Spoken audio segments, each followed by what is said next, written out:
Mayam Bukrumzari adom nengbiribasi Impact News ni ai Joyshree Usham na Impact News ki Manung Hutna da taram nokchari. Chahi amarom se akoina COVID ki case, COVID ki infection or COVID ki akiba leramba du chahi amarom khoi thadok tuna dum leirami aduga akhoi gi headlines ki pause ayambana Manipur gi hojik thokli be irang as doina focus torambani adubu ngarang azi akhoi Manipur da anouba COVID ki case ama lae habadagi miyam mipaiba haunare aduga leibas da su COVID ki case se nong nong gi kharaga hengalakpa aduga past 24 hours da 798 COVID ki anouba case hengna ki aduga miyoi mangam na lekhi de aduga handaki khwaidagi latest oiba akoina mipairi basina karigino har anouba variant JN.1 subvariant hojiki COVID ki anouba variant si yam thuna sandokali aduga maigi symptoms ju hanegi duga mane adubu hariba variant asi WHO na di variant of interest ne haina maina phongdoki balai khre aduga malengi yengpo matamda maigi spread transmission tawbagi rates yam thina wangi hai adubu laina siki variant asregi hospitalization gi rate yam ne me hai basu leiri adubu still Mamangi COVID ki pandemic ta akoina chaitheng mayam ma thengna gibani na hadakisu magi rates sum hengalak pataragadi kamaina tawgani haibagi adukumba preparedness amma leitaba tangai fade haina health ministry gi site gi ju phungdo ki balai khre aduga ngarang asi Manipur da COVID ki case anoba ma thengnare haiba matam asida miyam ji hariba anoba variant asi Manipur da su la abra haibagi adukumba akiba miyam leikhi adubu chapchana masigi variant gi magi variant ji hoji JN.1 hariba variant ji rasina tabra haibagi genome sequencing adugi reports ti hojik mak akhoida fangjaba leitri aduna ngasi akhoi puzarba topic JN.1 COVID variant in Manipur hiramasida manung hunda khana binaba ngasi election biriba akhoi guest na ahan bada ahike right makta election biri oza Dr. Y Mohen former MS RIMS oza butaram okchari Meitei thangba election biri oza Dr. Yumnam Gopalkrishna Singh additional director public health Directorate of Health Services Manipur dagi Dr. Taram Nokchari and on my extreme right Lengshin Biri Oza Maibam Dhanabir Meitei editor Hueiyen Lanpao Oza Taram Nokchari Nasigi ahan ba wahang asi ha akhoi Directorate of Health Services ki Manipur lenga ki site gi khangjage aduna Oza Dr. Yumnam Gopalkrishna da lakjage Oza hojiki variant anowaje siga hanagi variant jiga masigi khenabaji kari no aduga akoin health department gi health services ki site gi doctor director na phongdo ki bada masi yamna mi pai ningai di oide haibadi phongdo pi ki adubu adum miyam na de ki ba mu phongare akoi je mas mu upaga hana dwaina adum pandemic ki fibam da mu lak tori bra aduga Manipur da hoji irang ju yamna leibani na violence mark si da si mu lak double checking phangga dori bra aduna ahama da doctor ri khangjaning basi masigi anowa variant gi sign symptom kha thambiu aduga hana gi variant sing duga masigi khena baje kari no man sin hena sathibra hana idun sathibra khathambi masigi thank you masigi anoba variant se September 2023 sida lakhiba oi ko masi hana BA.2.86 haiba variant je hana prevalent oi bani akoi sida leram bani adubu hojik recently magi mutation khara tawraganda hojik JN.1 se sila e ko si akoi na hojik kan taw matamda hojiki status ladi masi transmissibility ji hengani ko hai na tawri aduga henju heli ko aduga siki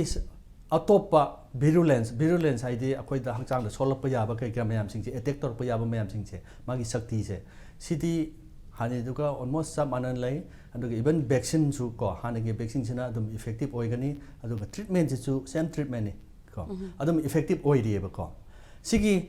sign symptom hairagadi sisu sign symptoms is almost everything chap anai ko aduna sigi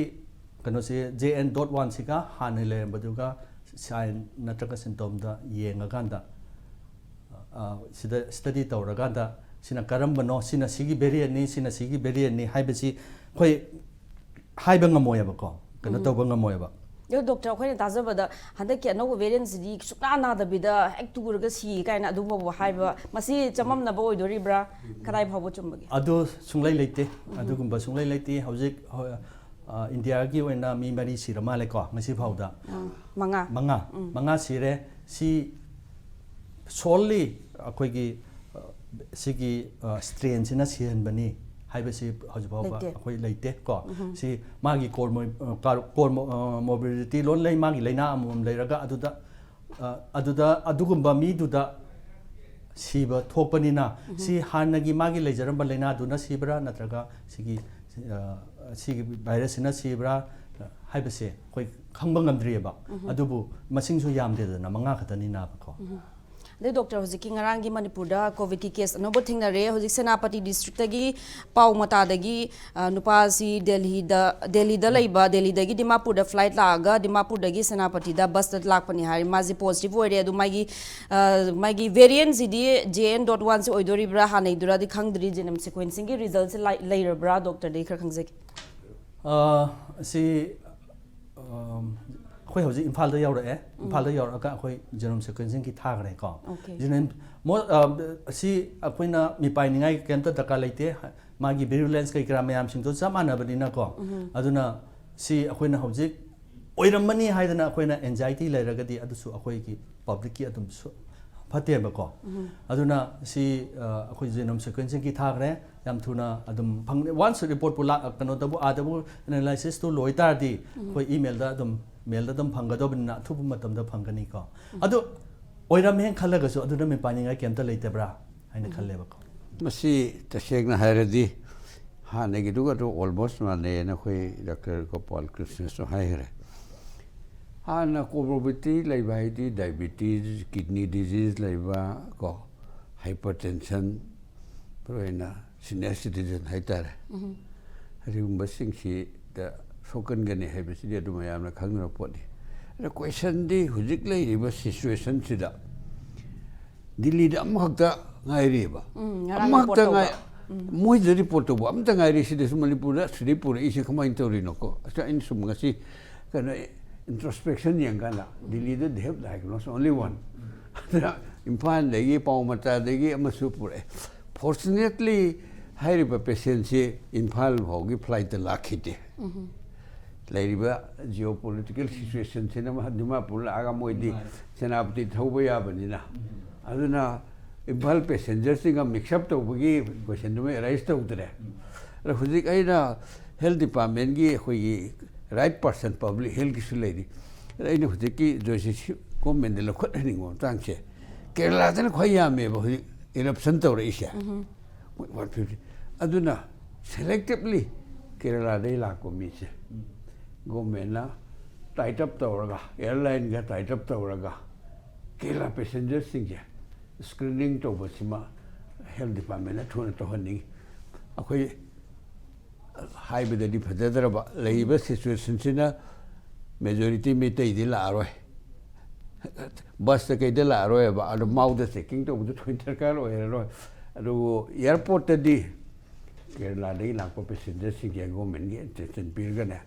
history lo ba ko ba adu selectively hoi directorate na masi activate am to view pura kadoi se flight to pura kadoi ni adoga new year ending choice chhatra khangdi service lei ba puri khine Yumnam thokna ba matam ne ba Kerala da ta ba sipai khangde chhatra khangde chuti tholak tar de flight lak toi ni lam sang abani na kha da lak ya roi train cho train la so mu di ma pu thum chat ya roi dam ni na from line ji chat ya roi dam ni ji lan chat lo dai na Guwahati de ne khangde Delhi de ne khangde flight to so na 99% Kerala de lak toi ba next Maharashtra ni Gujarat ni sium mus de lak pa sing sia ki taking the advantage of Gopalkrishna ko additional director public sitaruga director tam te activate to view selectively ko Kerala Maharashtra de lak pa sing sia screen to na ba phajana tip tawraga selectively ma sim natradi Manipur de yosalla adi ko akoi hujik situation sida relief camp te punyam lei ri ba aduna government ge advisory separation kai do imphal yora di probe chakane ba unfortunately patient se khoi IDP haiter intelligence space asukuma chik yam lei khare 60,000 simen da asam boda 20 lei so Meitei gi majority si kasi palle ko pandaya dadra komne lo vevante ground reality da majority of the internet distress person Meitei se punna relief camp da lei ba masri da manigal le sang de habok thok doija ni ko ꯍꯧꯖꯤꯛꯀꯤꯁꯦ ꯑꯩꯈꯣꯏꯒꯤ ꯃꯅꯤꯄꯨꯔꯗ